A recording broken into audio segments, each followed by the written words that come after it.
going to call to order the meeting for the August 14th Planning and Zoning Commission meeting. We'll have an invocation and a pledge of allegiance. Pledge will be led by Member Mullen. And Mellon, so we'll get started. Everybody please rise. Sorry about that, Jason. Heavenly Father, we ask a blessing on our meeting tonight to give us wisdom to make good recommendations for our commission. We ask a blessing on all of the staff who's prepared all of this work for us. We ask a special blessing on all our first responders as they keep us safe, keep them safe, and as always, our military, wherever they are in the world, keep them safe and bring them home to us. We ask all this in your name. Amen. Amen. I pledge allegiance to the flag of the United States of America and to the republic for which it stands, one nation, under God, indivisible, with liberty and justice for all. All right. And first order of business is the consent agenda for the minutes of the July 10th meeting. Can I have a motion? Excuse me. Oh, sorry. Sorry, we need to do a roll call. Roll call. Forgot about that. Sorry about that. It's okay. Member Mellon. Here. Member Wunderlich. Here. Chair Keller. Here. Vice Chair Williams is absent, excused. Member Bernstein. Here. We have a quorum. Okay, sorry about that. All right, consent agenda. We'll now take up the consent agenda for the minutes of July 10th meeting. Can I have a motion to approve the agenda? Motion. Go right ahead. A motion to approve the agenda as written. Okay, we have a motion by Member Bernstein. I'll second that. We have a second by Member Wunderlich. All those in favor signify by saying aye. Aye. All those opposed? Okay, carries. Okay. Old business, we don't have any, so that moves us to our new business, and our first order of business tonight is the Nicole Boulevard Preliminary Final Subdivision Plan. And for that, I'd like to introduce City Planner Rummer. Yes, thank you. The item before you is a preliminary and final subdivision plan for a 19-lot single-family residential subdivision. It's called the Nicole Boulevard subdivision. If you look at the location map, this is a unique piece of property. It's not located on a main road, as you typically find. It's located tucked into an existing subdivision, and it's called Twin Lake Forest, and it has frontage on a public road, paved, the city standard road, in Nicole. On the rear side, which would be uphill, in this location is a city pond, and then this is the subject property located on Nicole, and then you access it either from Adair, you can come and cut through. The city's water treatment plant is over to the east, all that property along Lake Meadow. The subdivision, as you can see, it's heavily wooded. It has some unique terrain. This is a remnant property. My guess, during the time that these subdivisions were created, before St. John's had requirements, and it was probably a tough piece. It was not put in a conservation easement. It was held fee simple. The zoning, it has the residential zoning on it, which is R1, which requires a lot size of 7,000 square feet with a minimum lot width at the building line of the single-family home of 70 feet. Straight zoning, so it's not located within a PUD with any type of special requirements. And the future land use designation is low-density residential. The property, as you can see, has remained in its state, heavily wooded. There is a pop-off from the stormwater pond, which trickles through and into a pipe and then across the road into this area, this stormwater. I've seen this property a number of times in the past 13 years. People looking at it, kicking the tires. The most recent one before this was an assisted living facility, which I thought was an odd location, and it didn't work out, I guess. So what do we have here? We have a 19 lot with lot 1, 2, 3, 4, 5, 6, 7 going all the way around. to 19, residential subdivision, located within an existing residential subdivision, one that doesn't have a property owners association. So when they did a pre-application meeting, said we're looking to get 18 to 20 something lots out of this. The criteria is R1. You got to meet the 7,000 square foot, 70 feet wide. Otherwise, that's the zoning. Don't think it's a good idea to do private roads, to try to make the level of the road construction not meet our standard, but because 19 homes in a subdivision just doesn't fit in this area. The homes are older. There's not a architectural trend in this area, so it's really just, let's see how many lots you can get out. You gotta make it work stormwater wise. You gotta do the water and sewer and create the road, and we'll see how many lots you get out of it. So what you see is 19 lots and a public road with a cul-de-sac, constructing on a remnant piece of property.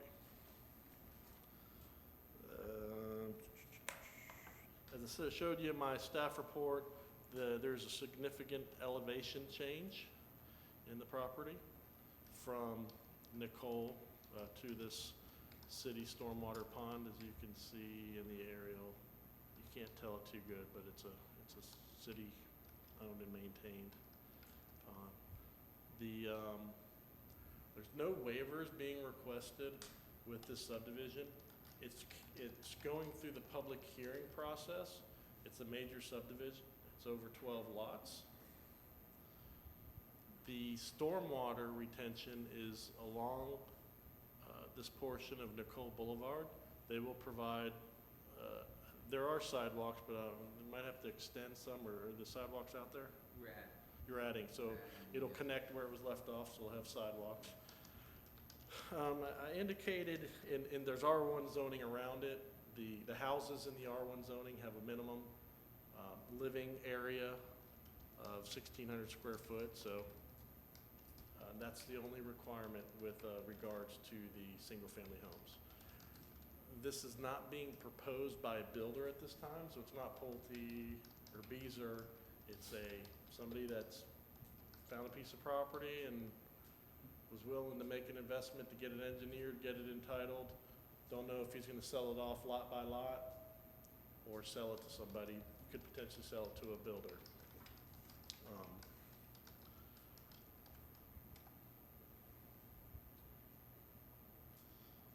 The property sits on a little over 6 acres. So by land use, right, they could have 24, up to 24 lots, and they're below that at 19, so they're not exceeding the threshold of the land use designation. The property has submitted for school concurrency. There's another process when you're rezoning, capacity enhancement. This is a rezoning, so they're in that rezoning process. They will fail. This will generate a couple of students. They will fail probably a student in elementary school, and they'll mitigate. Before this gets adopted by the city commission, they'll come to an agreement with the school on that mitigation strategy, and it will actually have to go to a school board hearing, and then we'll take it to the city commission for a final approval. And then with regards to how they mitigate, on the site plan side, they do it at sort of platting or when you start pulling permits. So it won't be you got to mitigate in order to get this document approved.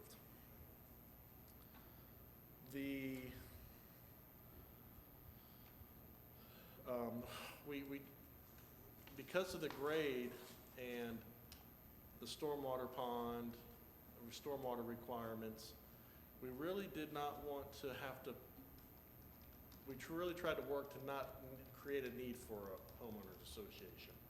So as you can see, we had a development review committee meeting back in May, and we're still working on some items with the engineer, with positioning of the cul-de-sac, the width of the cul-de-sac, how it interacts with the pond, and then how the pond slopes adjacent to Nicole Boulevard. Because in the physical realm, potentially you would have been on Nicole and there'd been a nice berm going up to the pond, which would have enticed youngins to go up there and roll down, and so we wanted to make that maintenance of that pond and its function a little bit less dramatic, so they've got a, and it would be under city, this pond's gonna be under the city ownership and maintenance, so it has to meet our criteria.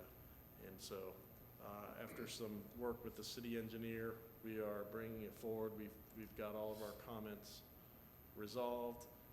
They will be running, these will all be on water and sewer, no septic and wells or anything. And so with that, I'll entertain any questions, and the engineer is here to answer any further. Okay, so any questions of staff? Member, go ahead. Thank you. Mr. Rumor, since we don't look at maps or overhead photography or visit a property, I'm unacquainted with this area. Is there a landmark near this that I might find familiar? I don't know if this is way north or way Yes. south. Yes, yes. 80 Mims is to the south, and then Clark Road would be to the east. Thank you. If you go up Adair, you come to Ocoee Road, near the golf course. It's not too much further right up here. Thank you. That's very helpful. And this is Vignetti Park. Very good. Is there a perimeter wall planned for this development? No, good question. So when you have residential to residential, there is not a requirement to buffer to a similar use. That's when you have a different land use other than residential adjacent. Is there a plan for monument signs or anything at the entryway? No, because this is not a separate subdivision. We've platted this out just as if it was empty lots not developed. They just So will there is fit right in. the only property in this parcel is the land owned by the homeowners who purchase it, and the streets that are owned by the city. In the stormwater pond and owned by the city. stormwater by St. John's. Yes. There is no, it is not necessary to, there is no obligation for the homeowners to fund any entity to maintain property, for there is none to be maintained. Correct, Thank you. correct. The public improvements will be the road, water and sewer lines, extension and lines through, which, and the stormwater pond. So the road will meet the thicknesses and the widths and the radius of the cul-de-sac and the curbing and guttering of the city standards, so we will take ownership of it. The water lines will not be PVC, they'll be upgraded ductile iron or HDP, whatever the city standard is. We will own and maintain those, just as we do the other lots. And the same thing with the storm sewer. It's designed to not only meet the St. Johns River Water Management District criteria, but also the upgraded criteria of the city, and really in the fact that we're taking a pond, and it kind of seems like just for 19 lots, but it will also handle stormwater. It'll also handle, or it will, the stormwater pond, the city pond behind that trickles into the property, it takes into that into account, so it kind of helps keep some water off the property. So because they've met our criteria, which is an upgraded, more costlier than if they went private and maybe gate. I mean, you don't have to gate a private road, but typically you see the private subdivisions are gated. They have a little bit lower standard because they're gonna own and maintain. So this developer said, I can engineer it, I can build it to the city standard and still make a project work, and that's where we're here today. Thank you very much. Additional question? Yes. Is this area right now with septic, or is this going to be on city sewer, just out of curiosity? Sewer. In order to make a lot, a new buildable lot, and you might see lots that are old platted, you have to be on water and sewer. If you're gonna be on water and septic, they have to be a 1/4 acre size. To be well and septic, so potable water and septic, a 1/4 acre, well and septic, 1/2 to an acre. And so, Thanks. Okay, additional questions? Invite the applicant to the podium if you've got anything. Give us your name and address and. Yes, good evening, Commissioners. My name is Brian Denham with Denham Engineering. My address is 5212 Timberview Terrace, Orlando, Florida. And I'm here to answer any questions you may have for the project. Okay, anything to add, or you're? Brian's good got with- some future principles to his business here, so he's trying to show off. Yeah, don't make me look bad, all right? All right. Any other questions for planning and zoning? This is a public hearing, so we'll open the public hearing and see if anybody wants to speak. Hearing none and seeing none, I'm going to close the public hearing and bring it back to the dais. And for this one, we only have one motion that is necessary. Yes, sir, no ordinances involved with this. This is not a rezoning or annexation. It's just it's a final site, it's a preliminary and final site plan. So you guys just are recommending approval of the plan as is, no reading. All right, so I will ask for a motion for the preliminary, final, large-scale site plan. I'll make a motion. All right, we have a motion by Member Mellon. Do we have a second? And the motion is what? I move that the Planning and Zoning Commission, acting as the local planning agency, recommend to the Ocoee City Commission the approval of Nicole Boulevard subdivision, preliminary and final subdivision plan, project number LS 2018-004. All right, and do we have a second? I will second that. All right, we have a second by Member Wunderlich. At this point, we'll take a vote. All those in favor signify by saying aye. Aye. Aye. Opposed? Carried. So we will pass that on to the City Commission. Great, thank you very much, Commissioners, I appreciate your time. Okay. Thank you, Mike.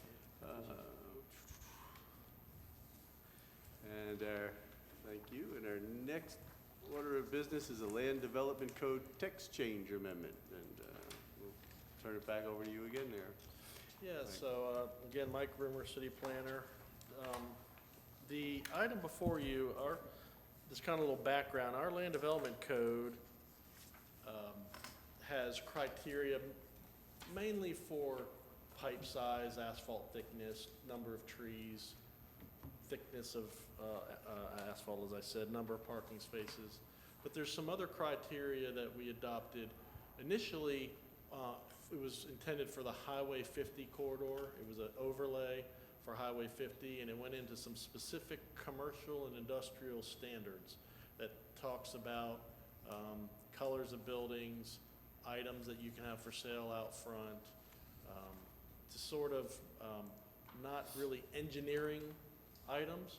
And specifically, we have this provision that talks about dumpsters, dumpster enclosures, and we called it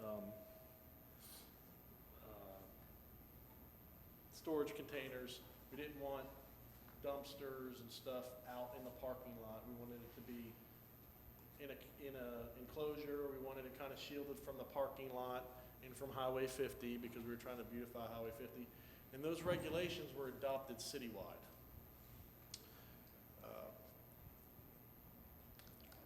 Everybody knows what the closed donation bins are, that generally you see them just sitting out and there's more than half the time stuff all over, you just drive up and drop off whatever you want, but it's intended to be closed.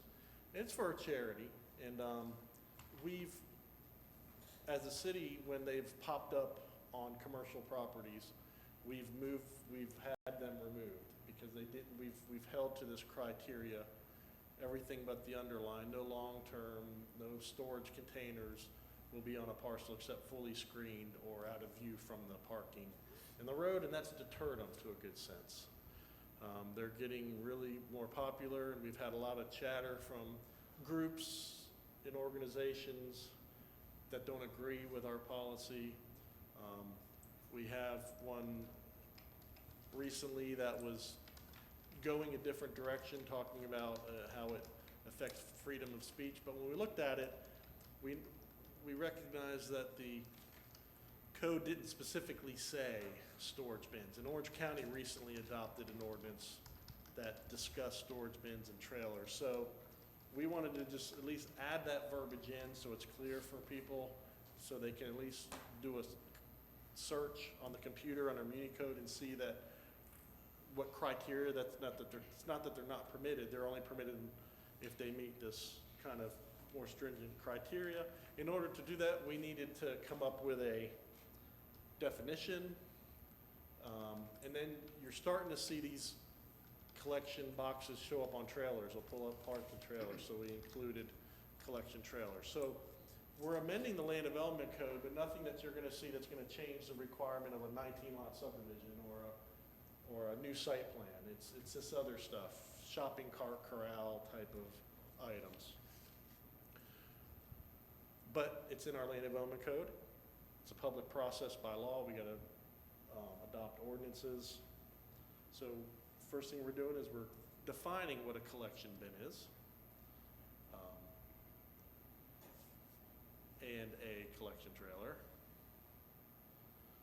And then secondly, we're adding the terms into those provisions we've kind of been using for the last couple of years. So it's really, I don't have a lot of technical stuff. It's just adding the verbiage into the land development code. And then we'll wait. The idea is we'll update this. The company, the people that are creating chatter, if they educate us or our attorneys on something else we're missing, we'll make it another adjustment. So with that, I'll entertain any questions. All right, any questions of staff? I mean, for the staff? I say I'm not a big fan of the collection trailers, although they are fairly big and unsightly as it is. That's kind of a big jump from a bin and a trailer. One's fairly small, 3 foot. A lot of times you'll see a couple of bins in the trailer. So it's a code enforcement because a collection box will show up in a parking lot, say Walmart. Well, and then they'll have mattresses and stuff. Well, you code enforce Walmart for the cleanup, but the Walmart address is in Arkansas. It takes a long time to really get it, so we're trying to make it more out front that this is how we're handling them. Additional question? Mr. Chairman, if you'll accept it, I'll move that the Planning and Zoning Commission recommend approval. Well, before we can do that, it is a public hearing, so I Oh, do I'm have sorry. to, do have to open the public hearing, I see if anybody from the apologize. public has any questions. Thank you. All right, so open the public hearing on the land development changes. Seeing none, we will close the public hearing and bring it back. And again, only one motion is necessary, and we'll turn it over to you there. We'll try it again. I move that the Planning and Zoning Commission recommend approval of the amendments to the Land Development Code relative to Article 2, Sections 2 through 4, definitions, and Article 6, Sections 6 through 14, commercial and industrial development regulations, and 6 through 15, multifamily development standards concerning collection bins and collection trailers. Now, is that 6 through 14, or is that 6-14 because it's section 6? Yes. Okay. Dash. Article 6, Hyphen. yes. Okay, yeah. And so this will have 2 readings of the ordinance at the city commission, with the second one being a public hearing. All right, and do we have a second? I'll second the motion. All right, so we have a second by Member Bernstein. So we have a motion and a second. All those in favor signify by saying aye. Aye. All those opposed? Carries unanimous. All right. Let's see, miscellaneous. City Planner Rumer will now give us a project status report and an overview for August.